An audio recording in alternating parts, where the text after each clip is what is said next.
Bikin geger. Paula bawa bukti perselingkuhan Baim Wong saat masih jadi suaminya. Rumor keretakan rumah tangga Baim Wong dan Paula Verhoeven makin memanas. Kini, beredar kabar bahwa Paula membawa bukti kuat soal dugaan perselingkuhan Baim dengan wanita lain saat mereka masih menikah.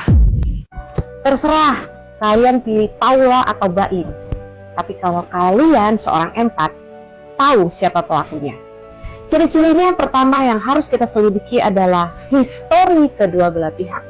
Siapa yang paling singkat hubungannya dengan para mantan, satu indikasi. Yang kedua, yang perlu kalian ingat kembali adalah pola mengkerdilkan pasangannya di depan publik. Kalian bisa lihat jejak digital. Siapa yang paling sering membuli baik secara verbal maupun fisik. Ya. Yang ketiga, kalian harus lihat ya bagaimana hubungan tersebut dan fitnahan tersebut apakah konkret ya. Yang keempat, menurut aku nih ya, kedua belah pihak siapa yang paling tersakiti, siapa yang memberikan gambaran-gambaran bahwa dialah yang benar, itulah si pelaku. Kenapa? Karena gini, seorang korban ketika dia mengalami sebuah masalah, mereka itu ada jeda waktu untuk berpikir, merenungi. Bahkan ketika memang harus terjadi perceraian, orang normal ada fase di mana dia berubah karakternya menjadi menyendiri. Bukan ceria kayak seorang Baim. Orang normal sekalipun dia diselingkuhin, dia tetap mengurung diri. Jangan lupa itu. Bukan langsung show off, apalagi tiba-tiba aku nggak NPD karena aku sudah pernah berobat. Mohon maaf nih ya, korban NPD atau orang-orang yang merasa terzolimi atau disakitin itu tidak sekali doang ceknya, ya. Mereka akan mengalami yang namanya anxiety, BPD, dan penyakit-penyakit depresi lainnya. Kan kamu katanya korban, kok malah cengengesan? Kalau namanya korban, ada yang namanya anxiety, diam, murung, sedih. Mantan korban, itu kenapa saya? Agak bingung ya, ini alurnya kemana? Tapi, aku sih berpendapat akan ada yang namanya hovering. Kalau nggak hovering, ada yang bisa jawab? Seorang istri dituduh berselingkuh oleh suaminya. Dalam keadaan suami tidak punya bukti dan si istri juga tidak bisa membuktikan bahwa dia tidak berselingkuh. Artinya ini pelik lah.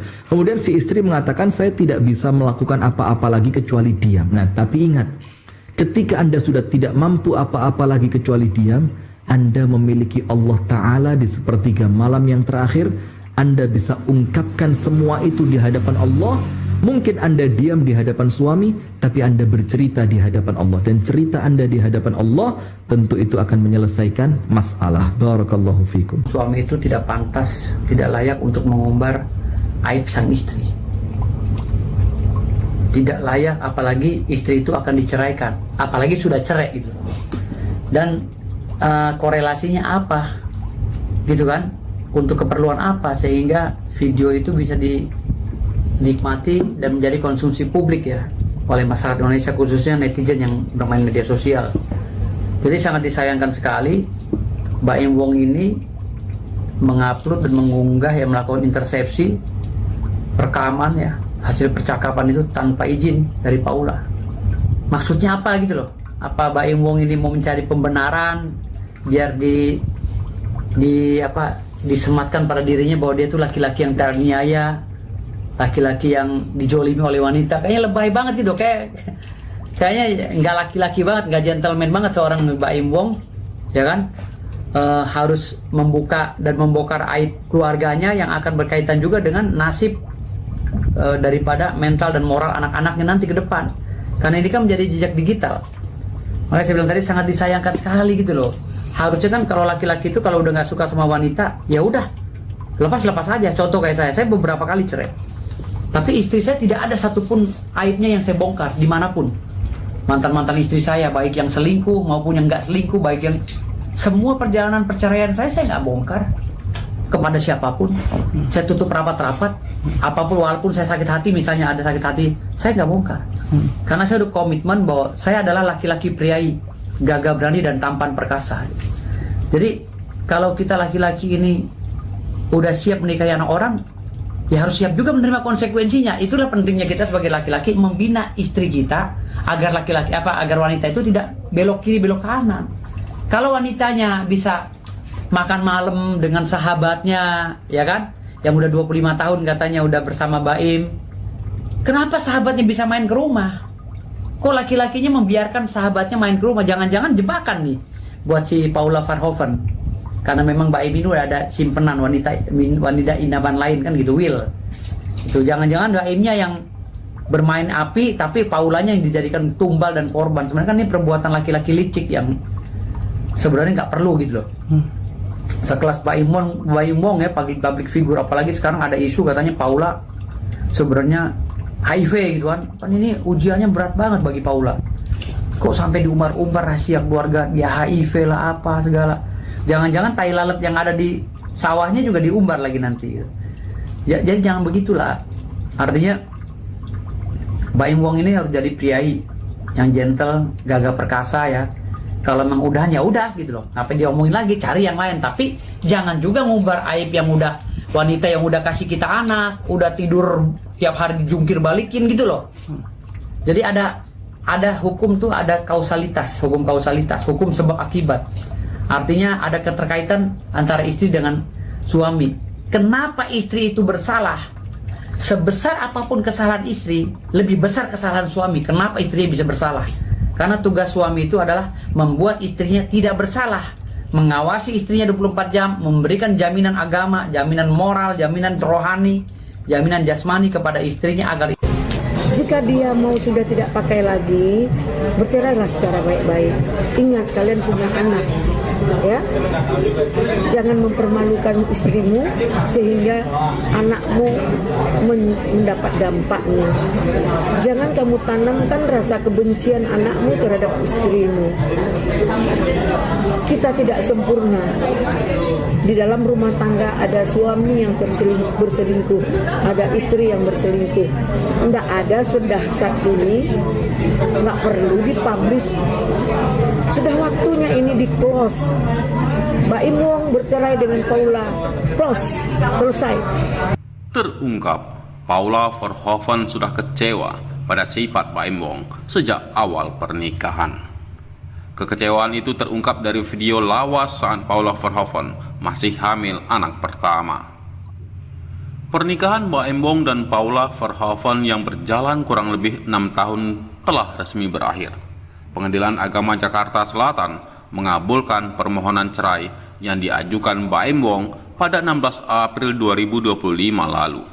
Sayangnya, perpisahan ini diwarnai isu tak sedap. Paula Verhoeven bahkan mengajukan banding lantaran dituding berselingkuh. Di tengah proses perceraian yang sulit ini, video lawas Paula kembali viral dan menjadi sorotan. Kala itu, Paula tengah mengandung anak pertamanya, yaitu Keanu Tiger Wong. Percakapan tersebut merekam Paula yang belak-belakan mengungkapkan kekecewaannya terhadap sifat Baim sejak awal pernikahan mereka. Selain itu, sikap Baim Wong yang menyebut dirinya bebas terpapar dari HIV ketika Paula Verhoeven, mantan istrinya, dikabarkan mengidap penyakit menular tersebut yang menjadi heboh pasca isi putusan perceraian bocor ke publik melalui akun Nickmine17, dan di dalamnya mengungkap juga soal alasan gugatan perceraian Baim Wong lantaran Paula konon terpapar HIV sebelum menikah. Aksi Baim tersebut mengundang beragam reaksi. Ia kebanyakan dihujat netizen hingga mendapat kritik keras dari advokat kondang Hotman Paris Hutapea yang menyayangkan langkah yang dilakukan seperti Baim karena telah mengungkap terkait sakit istrinya ke publik.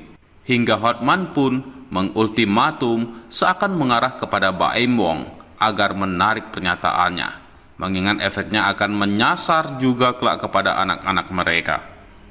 Tidak hanya itu, Hotman Paris bahkan mempertanyakan keabsahan putusan Hakim Pengadilan Agama yang mendasarkan putusannya pada keterangan saksi yang tidak punya latar belakang medis memberi kesaksian terkait kesehatan seseorang ketika dokter yang memeriksakan langsung atas kesehatan Paula Verhoeven berhalangan memberikan kesaksian. Pencerahan hukum Hotman Paris. 1. Apakah majelis hakim dalam perkara perceraian bisa dalam pertimbangan hukumnya menerima kesaksian dua saksi yang bukan ahli medis, bukan dokter, yang mana dalam pertimbangan hukumnya ikut menyetujui bahwa memang si istri ini kena penyakit HIV, padahal dokter yang disebut-sebut sebagai yang melakukan pemeriksaan medis maupun rumah sakit tidak ada yang mau hadir jadi saksi.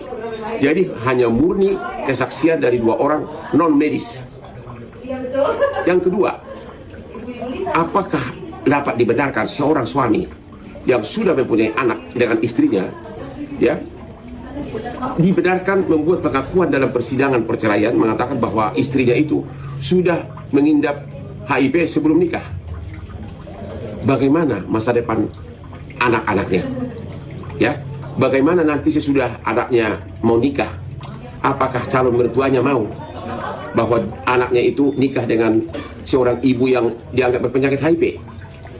Bagaimana nanti perlakuan teman-teman sekolahnya kepada anaknya?